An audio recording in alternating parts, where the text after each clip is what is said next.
Hey guys, today we're going to learn how to join chenille yarn. And first, let's start with the anatomy of a chenille yarn. Here I've got the end. It's attached to a cake right here. I'll pull some of the fibers off.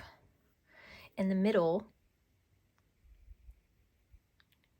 are two threads. It's actually four, 2 and 2, that are spun with these tiny little fibers in between those threads to come up with this nice fuzzy texture that we love so much.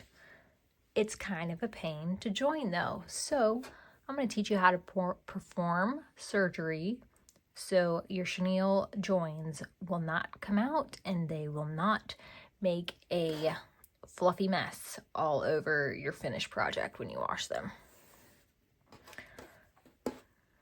Here, I've left the threads long so you can see where the joins are.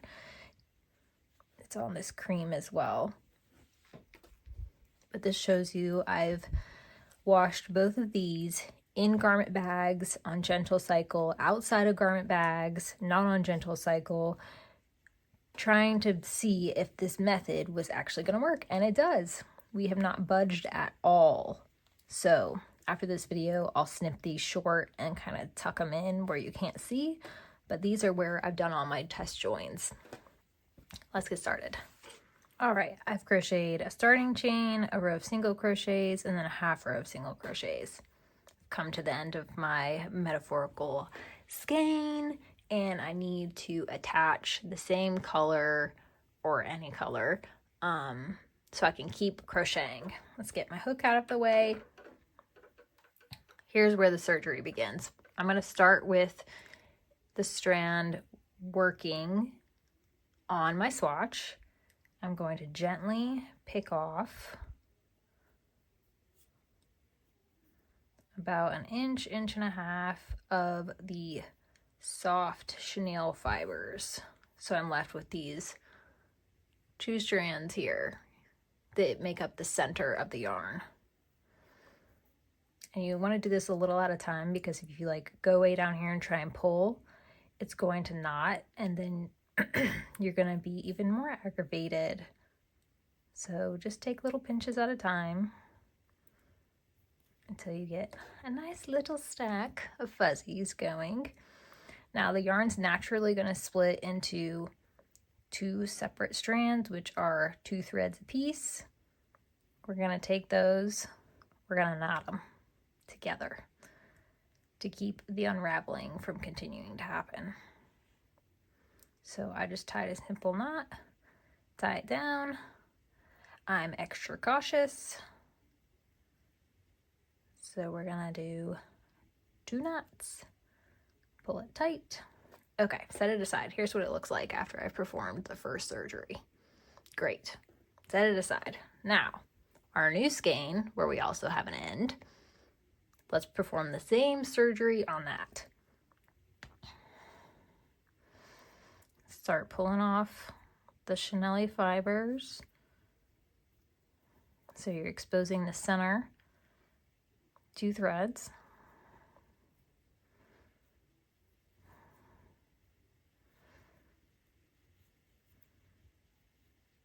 And you can expose as much as you want, whatever is easiest for you to work with, because we're going to end up tying them together.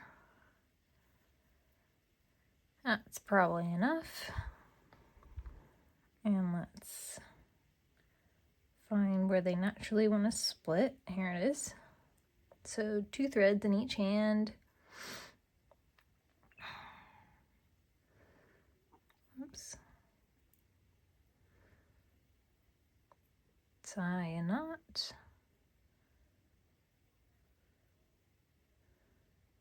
Keep the unraveling from stopping, or keep it stopping. No more unraveling. We don't want any more unraveling. So there's 2 knots.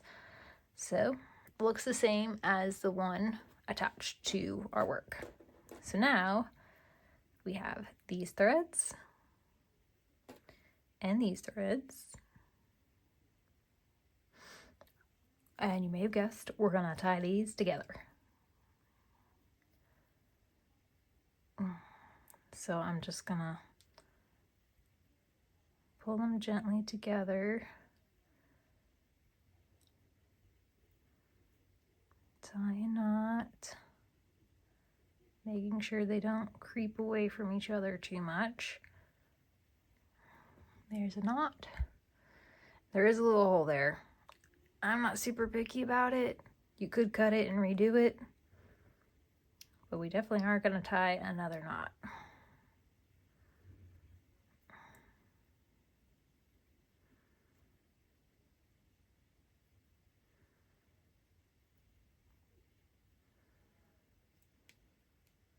Nice and tight, not budging.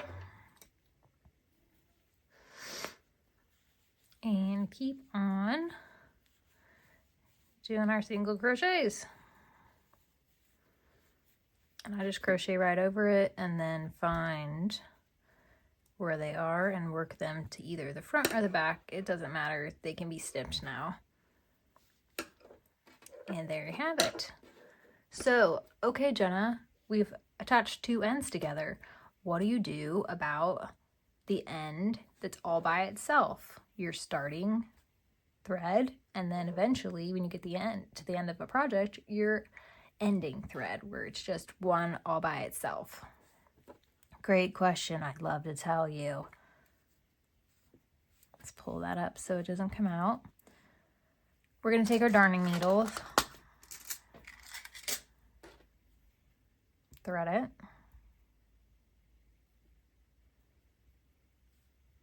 gently, because we don't want this to start unraveling everywhere and making a mess. And it will do that very quickly. I'm just gonna take it and work with my stitches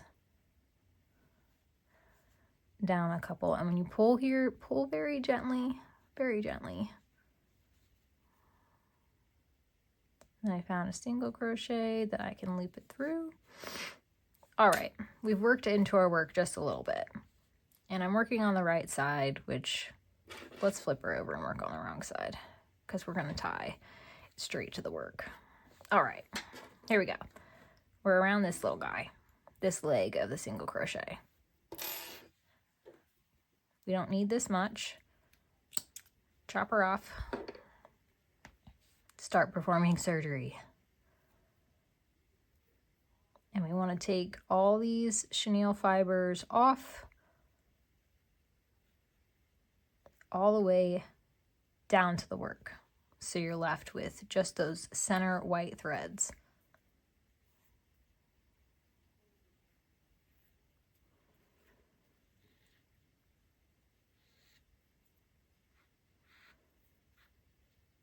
All right, I've gotten pretty close right there.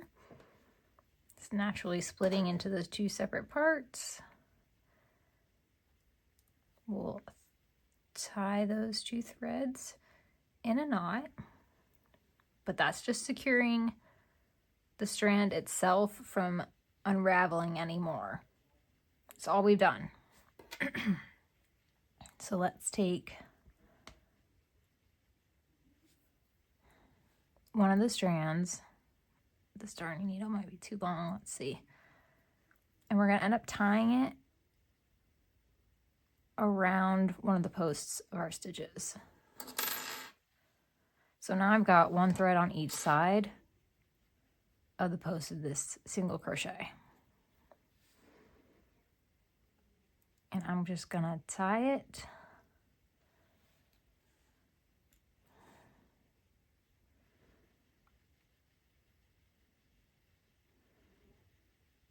right to it, like so. Nice and tight, not going anywhere. Snipper, secured. And that's how you secure ends with chenille yarn. Now that you're more confident and know how to join your chenille yarn, both end to end and at the end of projects when there's just one strand to work with Will you be more confident in working with it? Let me know in the comments. I hope you do work with it. It's very soft, and once you learn how to join it and keep it from unraveling everywhere and making this silly little mess, it's one of my favorites.